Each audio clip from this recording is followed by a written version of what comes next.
Hello, welcome once again. Krown Gridiron Nation back on the air here on TSN. Right next to me is Mike Hogan out east, and on the west coast, Gord Randall is back for another week, guys. A Vanier Cup to talk about. Good to be back on the air, but we'll start first with the 2-minute offense. Let's kick things off. BC's Ty Benefield of Boise State over Air Force 27-19. One tackle for Benefield in the win. Northern Illinois over Kent State by 10. Cyrus McGarrigle of Windsor, 2 tackles and a fumble recovery. Jet Elad of Mississauga had 6 tackles and a pass breakup. San Jose State over UNLV 37-31. Marshall over Arkansas State 35-21. Malik Straker of Brampton, 5 tackles, 1 for a loss. To the FCS, Sacramento State over North Dakota. Quincy Vaughn for North Dakota, 2 rushing touchdowns for the Hamilton product. And North Carolina Central fell to Richmond 49-27. Trey Tomlinson of Winnipeg, 2 tackles for the Spiders. Okay, guys, how good to see Montreal's Damien Alford have one of his biggest games as Syracuse wins to get back into bowl contention. Had a couple of touchdowns on 126 yards receiving on 4 receptions in their win this week, Mike. Yeah, it was, as you mentioned, great to see. I mean, I thought early in the season when he had that 9-catch game against Army, he was going to take off. And it was like, Syracuse had been listening to Gord and me and Jim over the last year saying, get him the ball more. And it looked like that was going to be the case. But then it, kind of went the way of the dodo bird again until last week when, he put up another 100-plus yards. The guy's got everything you want, doesn't he? I mean, 6'6", it's hard to coach that up. I'm curious to see because of his lack of use this year. Don't forget, he went into the transfer portal last year for not even a cup of coffee. It was more like a shot of cappuccino and came back out and went to Syracuse. I'm curious to see if he goes back in it again because, while those 2 games were really great, I really think he was underutilized this year.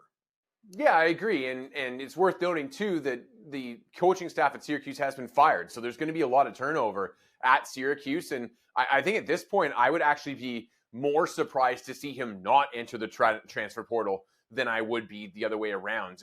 And I think he would probably like to at least explore his options given the turnover that is looming in that program. And Syracuse, not necessarily an easy program to turn around in a hurry either. So it does have the advantage of being fairly close to home for him in upstate New York compared to the vast majority of other programs. But other than that, he may want to at least look, and he can always, as he did last year, withdraw his name if he decides to stick around and he likes the new coaching staff that comes in. And I would say his overall season performance is also, it's a really good example of how much of a wide receiver's performance is reliant on his quarterback's performance. We saw multiple games this season where the Syracuse Orange didn't throw for 100 yards as a team in the game.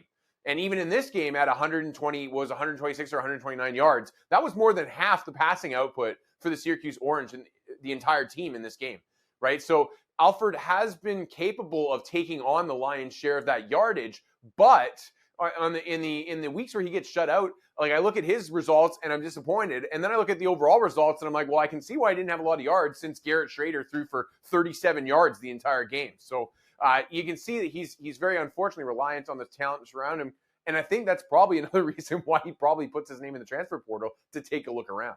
Yeah, it was 126 yards, 2 touchdowns, and a 4-point win over Wake Forest. So the 2 Canadian quarterbacks now, and Christian Veilleux hasn't played in now 3 weeks, a win or a loss to Syracuse. And for Kurtis Rourke, he looked okay again. He did have a passing touchdown, did have a rushing touchdown. So with the high expectations coming into the season, what do we make of Kurtis Rourke's kind of okay season? And what happens to Vanier too, coming out of this year?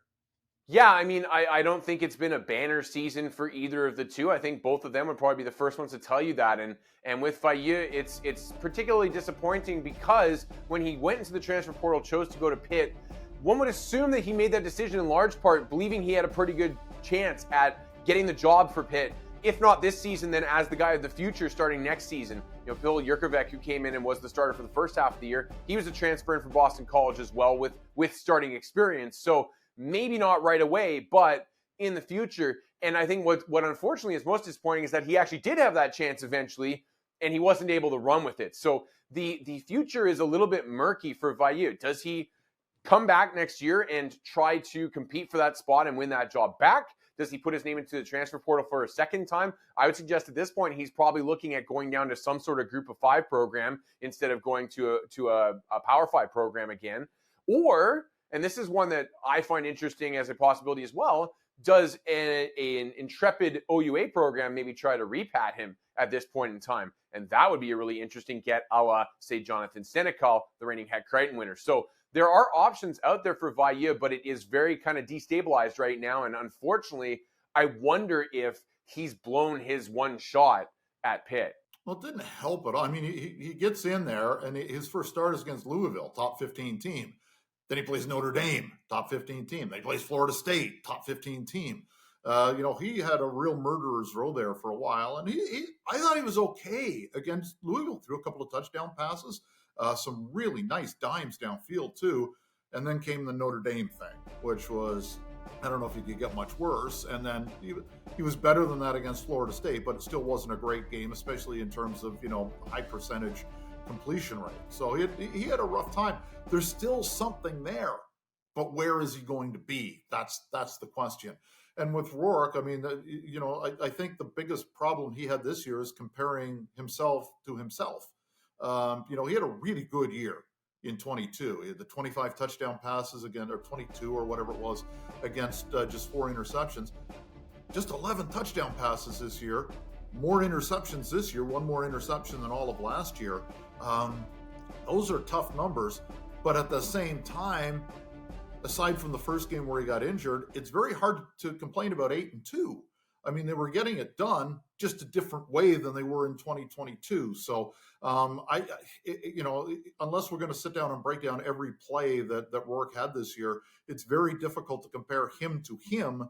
But if you do it statistically, he didn't have a very good season. Yeah, and I feel pretty comfortable in saying, watching Kurtis Rourke this season, we weren't getting the best version of Kurtis Rourke. And what I mean by that is, I think it was pretty apparent to anybody watching him who watched him last season as well, that knee injury, despite him on paper being completely recovered from that knee injury, that knee injury fundamentally changed his game. He could still run when he needed to, but you could see when he was running, it was a lot more lumbering of a runner than he used to be, when he used to be a pretty dynamic ground threat, even as a bigger quarterback last season before that injury. So I think that, and you can't underestimate the amount of trickle down that has on a quarterback's game when he's used to having his feet be a legitimate weapon and now having it be more of an afterthought in his game and having to lean on the passing game. That level of pressure may be one of the big factors as to why there was that kind of drop off, as he felt that he had to force some stuff more. All right, good stuff, guys. Well, more on Kurtis Rourke. He'll appear in this week's Stateside 5. In at number 5, it's Medicine Hat's Alec Ayo Manor of Stanford. 7 catches, 58 yards, and a loss to Notre Dame. At number 4 is Windsor's Theo Johnson. Had 4 catches, 59 yards for Penn State, and a touchdown.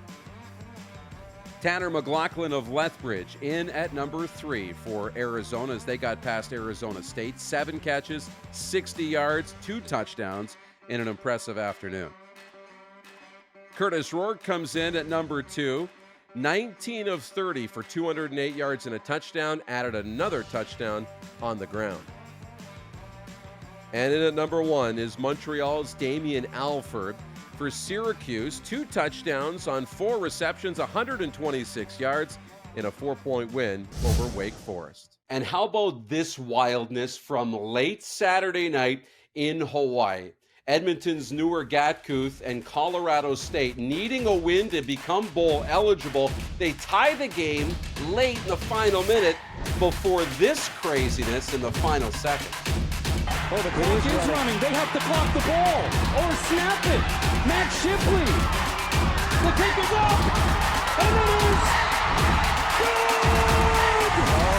Oh, 52 yards.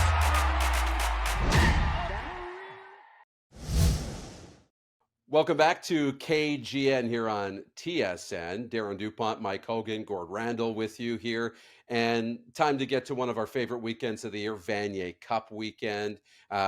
the Canadian university season, yes, came to a close, at least competitively, with Montreal's win over UBC. First time since 1980 that one city, Montreal, is going to be hoisting the Vanier Cup and the Grey Cup in the same year. So, Mike, we'll start with you with overall reactions of the Vanier Cup, Montreal's win over UBC in Kingston. Well, it was an enjoyable game, but maybe not for the reasons that we were hoping. I mean, it was just defensive dominance again, but it was close.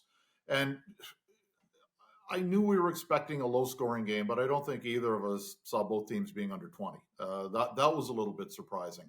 I thought it was appropriate that the scoring opened on a safety, and then Montreal took the ball, went down the field, and scored a touchdown and turned 2 into 9. I thought that was just, chef's kiss for the way that Montreal's played this year.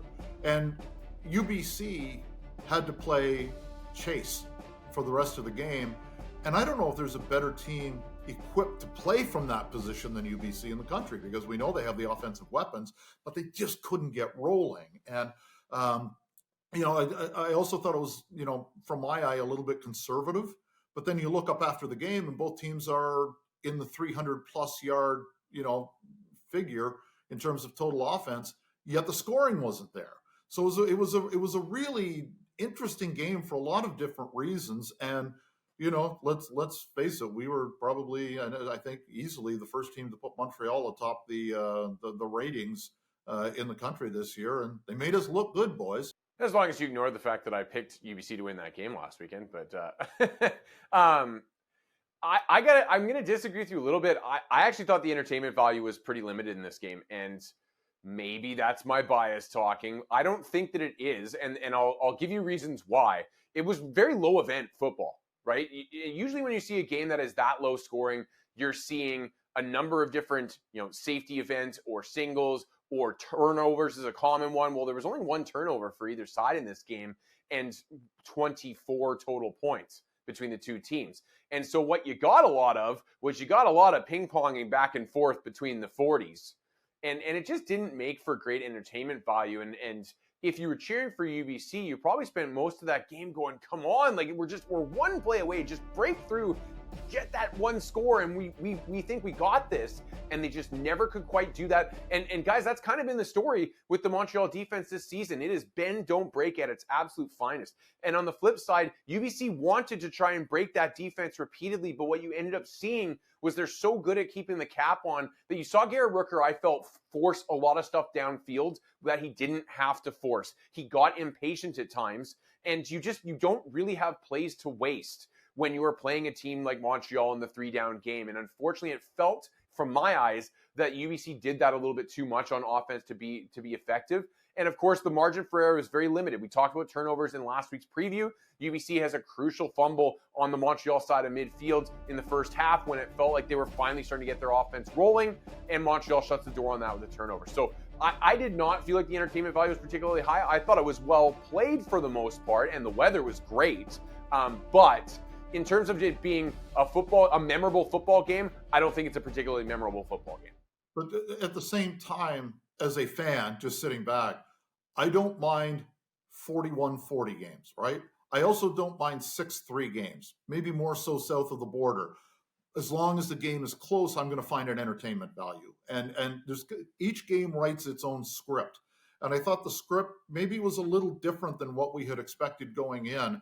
But I found it very entertaining because each series meant so much. Each possession meant so much. And to me, that's entertaining football. Gord, you mentioned Montreal's defense, and to go the entire postseason, not allow a touchdown, including the opponents they played, UBC in the Vanier, Western in the UTEC Bowl. Is this the best defense we've ever seen? I don't think I'm ready to go there. But one of the things, this is one of the best defenses we've seen at this level and these are pretty key skills, has been limiting explosive plays, as I alluded to in my previous answer, and red zone defense. Guys, I did some research leading into the show here.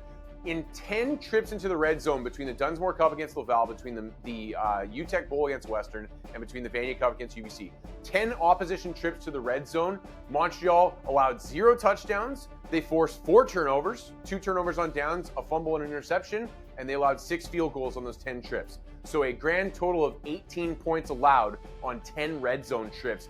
That is off the charts red zone efficiency for a defense. And in the entire playoff run, Sherbert didn't even get into the red zone, so they didn't even add to that. In the entire playoff run, Montreal did not allow a single offensive play over 30 yards. So that right there is a great encapsulation of what this defense was exceptional at. But when I watched this defense, it rarely felt dominant. It felt like it was very, very sound defense, and it felt like it was almost mistake-free football from this defense. But it rarely felt dominant, and to me, that's where I'm not quite ready to get on board with best ever stuff yet. It is a little bit different than some of the other, defenses that we might consider, among the best as well, because this team was very fast. And I think, when you talk about how, specific they were to their assignment and were very assignment friendly, I think when we think about great defenses, we think about sacks, rightly or wrongly. And when, Laval in the Matthew Betts era was spectacular at getting to the quarterback. You always think about that one big guy that's going to make the difference. From a team concept, this might be the best. There's a recency bias, obviously, because, I don't think we've ever seen this before. It might have happened before, but I can't remember a team not giving up a touchdown in the postseason. It's a really good defense, and I think we'd have to really take some time to go back and examine outlooks and how many players went to the pros, et cetera, before we want to crown them that. But I don't think you can have the discussion without discussing this group from Montreal. They were just fantastic. So UBC, Gord, you mentioned the red zone trips and Rooker in that offense not converting. What specifically didn't you like about their game, and where did things kind of go wrong? I felt like there were times where it just felt like UBC kind of ran out of answers and started grasping for straws. And Montreal has the type of defense that can make you do that. And you have such a small margin for error that you can't really afford to just kind of grasp at straws. But I take the late third down play was one that I didn't love the play call on, and you've been struggling to move the ball against this Montreal defense, particularly the secondary. You needed 4 yards. It was 3rd and 4.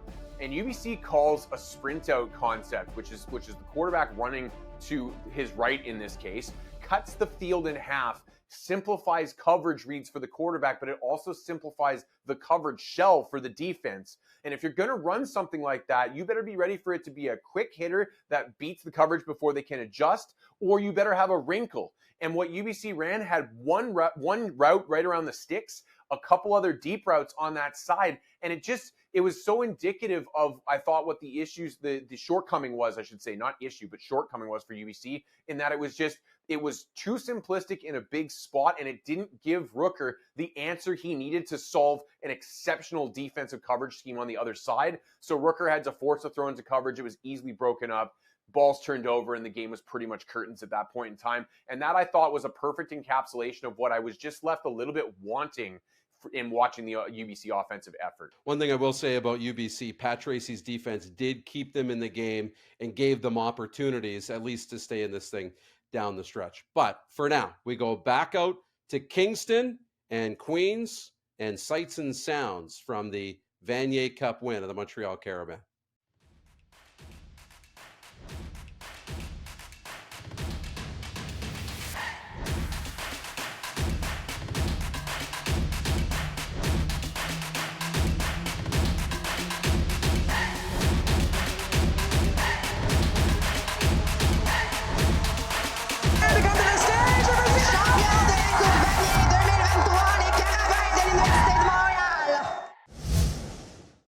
Back on Krown Gridiron Nation, Darren, Mike, Gord with you right on the heels of Montreal's win over UBC in the Vanier Cup. So we look back on U Sports, Mike. Where does U Sports as a whole go from here? Oh boy, is this a 5-hour show? Let's start with the obvious one, and that's getting the word out about the product. The product's great. There were some outstanding storylines this year in each conference. There were really good storylines. I don't know. I've been watching this brand of football since the 70s. Yeah, I'm not old. I can't remember less interest around me about U Sports football than this year. I don't know if that puts me on football island this week, for lack of a better term, but I just don't feel the momentum. And I don't know if it was not seeing it on social. I don't know if it was, obviously the decline of local media in virtually every market in the country. That doesn't help. But there just didn't seem to be a buzz. Maybe we didn't have the marketable players that we did. They were out there, but they weren't being marketed properly. So I don't know. That's I know it's a long list, but boy, I'd like to see some other people, shout out the U Sports football product aside from this show. Yeah, I agree, and I think you're nail on the head when you're talking about the lack of community-based media coverage, and just the lack of a kind of a community feel to a lot of the parts of this country too. It feels like a lot more people are orientating towards bigger picture, bigger city, bigger brands, and are not necessarily looking in their own backyard. And there's community organizations in every aspect in this country that have been struggling in the last couple of years as that evolution is occurring. So U Sports is going to have to battle that for sure. And I will say, like, at least they are trying to spread the platform around to some different parts of the country again. It's felt like, and statistically this backs it up, but it's felt like the national championship has largely been stuck in Eastern Ontario, Quebec for the last decade plus. And finally, it was announced this past week that they're going to come out west of Lake Huron for the first time in, I think, 15 years as they go out to Regina after Kingston hosts again next year. But Kingston itself was a new market, fit right in that geographic footprint. But I've been calling for this for years on this program, Mike. I'm sure you remember this. Like, go to college towns and understand that, like, you're never going to fill a pro stadium, but you might get 5,000 diehards that actually care and that actually have some investment in the products. And you might actually get the next generation of kids growing up in the shadow of Queen's University, in the shadow of the University of Regina, who now go, I want to do that.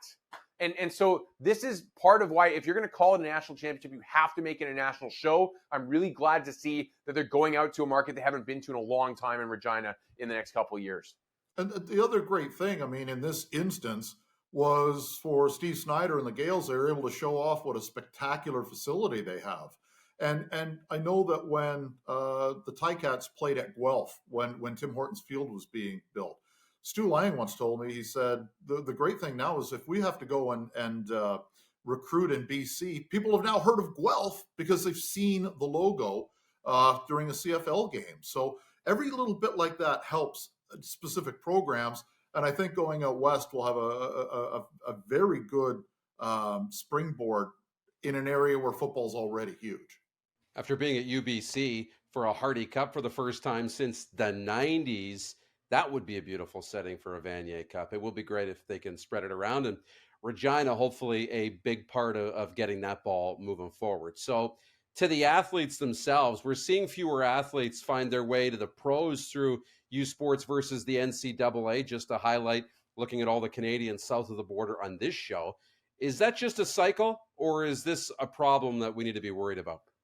I mean, I don't know that I would characterize it as a problem that we need to worry about, but I don't think it's just a cycle either. I do think that it's a pattern and kind of a one-way street, and I don't know how it turns around, because as revenue, as money continues to flow into the American game through broadcasting deals, through investment from alumni, which, I hung out with some UBC alumni at the Mitchell Bowl, and there's a handful of diehards that are engaged, but nothing like what you see in the States, and those are things that are built in inequities that are just continuing to get even more inequitable, that U Sports is not going to be able to keep track with. And what comes along with that is many more opportunities for even Canadian players to go benefit from that system. There's obviously more teams by a long shot, but there's now more scholarship dollars going into those various programs. There's better facilities attached to those programs. And so the opportunities are available. The infrastructure is available. We're not just seeing it in football. We see it in hockey, for example, where the NCAA has carved out a huge footprint in the NHL draft rankings.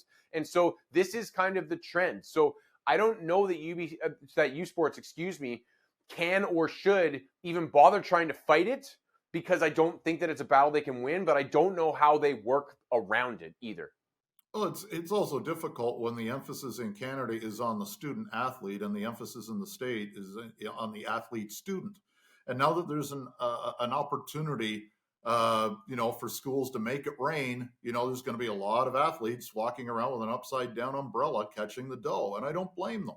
And it used to be, 5-10 years ago, we were looking at, oh boy, every conference now in Canada is offering scholarships. This is fantastic.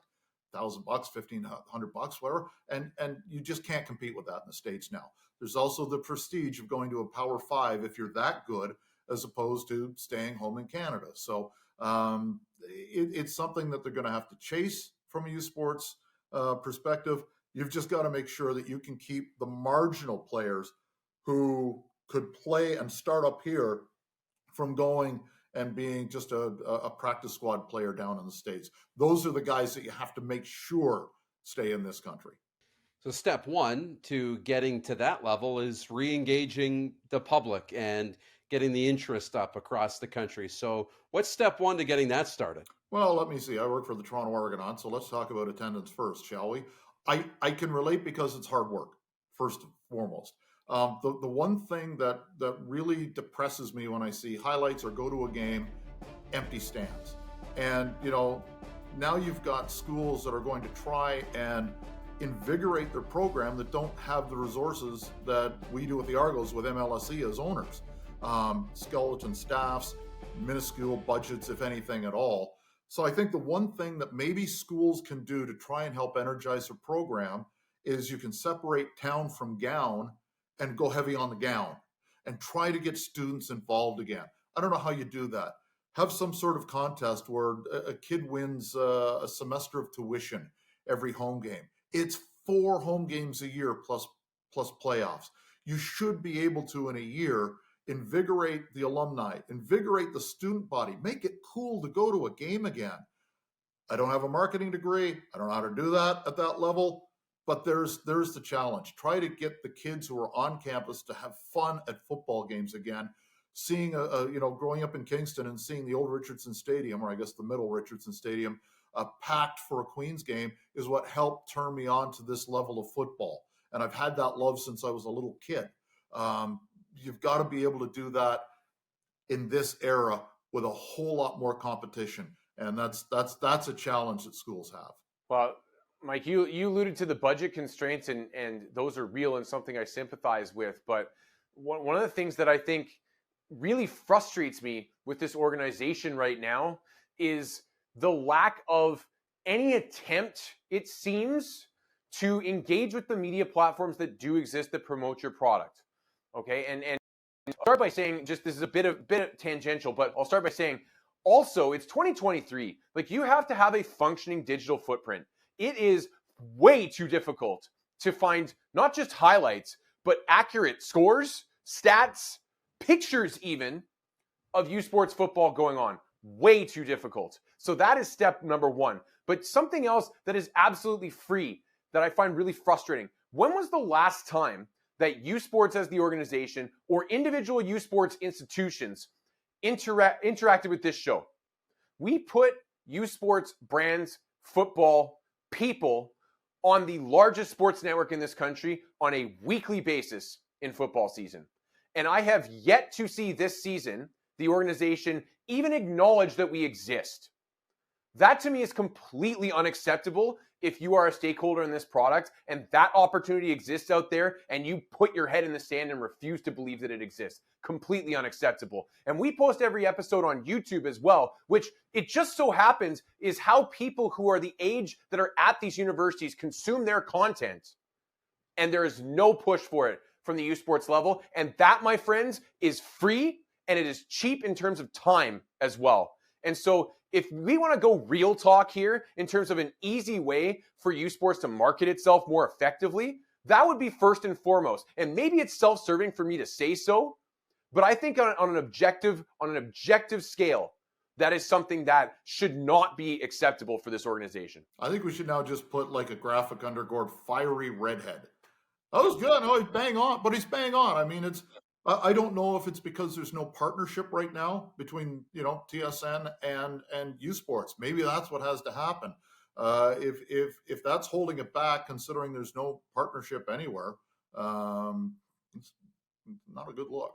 At the end of the day, the term work together, I think, is probably the most common, easiest thing that any organization can do across the country. So, Gord, I'll flip it back to you.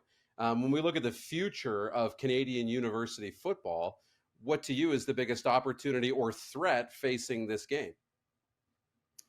So I'll go with in the positive lens here, and I think the opportunity that still exists out there, that is something that youth sports institutions across the country can tap into, is start at the very bottom and engage youth.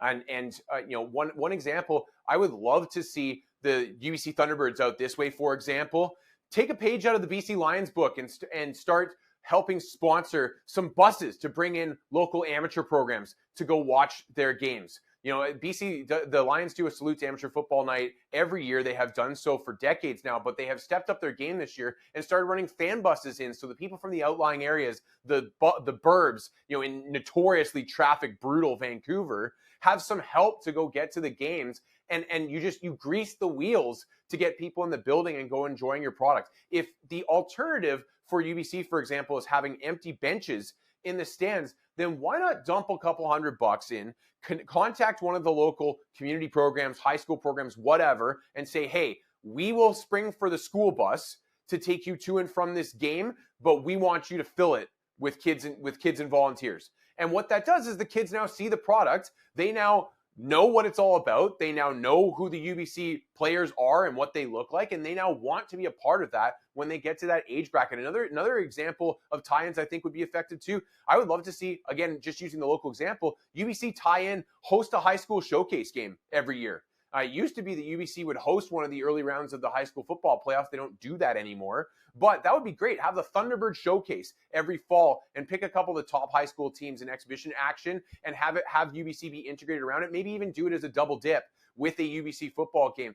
Find these initiatives to connect with the local community, not at the adult level, which I know is where the money is, but at the youth level with one eye towards the future. You're reading my mind on this. We're going after the kids, and I'll go back to me again. Here, when I was in high school, here's what we did. Our high school team would go out and lose on Friday. And then on Saturday, we would go and we would watch Queens play. And we'd do it as a group. And the guys who were in that group are still, for the most part, keeping an eye on the Queens program and seeing what's happening. And this is at least 3 or 4 years after we've graduated. And with the high school stuff, here's the idea. And I don't know why. I've mentioned this to a couple of different schools, and I don't know why it's not done. Go to the high schools. Say, hey, high school X, Gord Randall High School. You how many tickets would you like for our game? 50? We'll sell them to you for $5, $10, pick a number, and then you can sell them on your own to your students at whatever and use it as a fundraiser for your school. That way, school is making some money, the high school, it engages the high school player to think about the next level. It is advertising for your program to prospective people to come into your program. And it keeps people invested in OUA, AUS, Quebec, West football, whatever. It gets people involved with the program, and it's something that they may watch for the rest of their lives. So I don't know. It's a way to raise money and get youth invested in youth sports football, which right now is paramount to football, not only at that level, but at our level in the CFL as well. Did you just say it's at least 3 or 4 years since you graduated high school? Like, that stat is technically true, but I really hate the way you framed it. Well, I'm just put it this way. I'm in my very, very, very late 20s. Games of the week coming up next.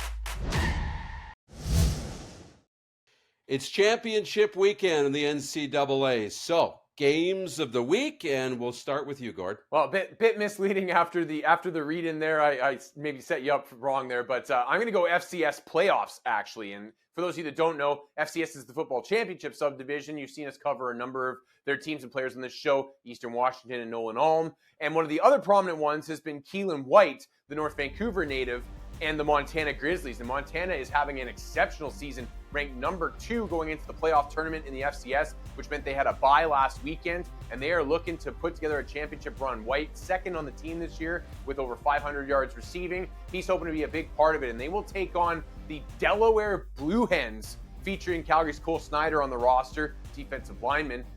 They actually, funnily enough, this week just announced that they're going to be moving up to the FBS, the Bull subdivision, starting in 2026. So some interesting storylines around both these teams, but from our perspective, we want to watch our boy Keelan and the Montana Grizzlies as they hopefully put together a potential championship run at the FCS level. We'll go to a conference that has produced one heck of a lot of CFL players, and that's Mountain West. And it's Boise State against UNLV for the championship. And it's a little bit weird because it was a 3-way tie at 6-2 in the division. And San Jose State gets, they're kind of on the outside looking in because all 3 teams didn't play one another. They had to go to a computer. And I just hope for San Jose State's benefit that the computer that runs that is better than the one that picked the U Sports Top 10 this year. But anyways, we've got Jeff Elad, we've got Ty Benefield, the battle of the defensive backs in this one. It should be fun. Both of those guys had 3 sacks this year. Benefield is the only one with an interception, which is interesting for defensive backs, but it is what it is, and we'll see what happens. And considering our head coach is Ryan Dinwiddie, I have to cheer very openly for Boise State in this one. All right, next week, Jim Mullen will be back in the big chair, and we'll have the finalists for the Cornish Trophy. But that's going to do it for this week. For Gord Randall, Mike Hogan, I'm Darren Dupont. Thanks for watching.